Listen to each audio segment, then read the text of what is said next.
Hello po! After ng long vacation, back to work na with 5 setup agad. Kakauwi lang namin kahapon and here's our first setup for tomorrow. And we are here at Buatos Cafe again for a christening setup in white and pastel pink motif. Walang customers kaya dito kami sa loob nakapag-balloons and all. Inuna ko nang maglobo ng madami habang inaayos kanina ni Papa Ney ang mga backdrop. Dinamihan ko na para kahit may customers na dumating ay at least tapos na mag-balloons. Ikakabit na lang namin. Pag balloons lang naman ang istorbo kasi maingay kapag gumagana yung balloon pump. Kami nga lang ni Papa Ney ang nag-setup dito. Backdrop and entrance arc setup lang naman siya. Isinetup na nga ito tonight dahil maaga siya for tomorrow's event. So bukas, 4 na lang ang setup niyan and kasama namin ulit sina ate at kuya. Backdrop, entrance and centerpieces pala, sorry. Second time na din namin nagawa tong design na to dito.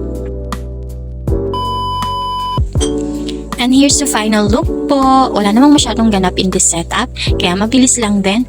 And hanggang dito na lang din po. Thank you po and bye-bye!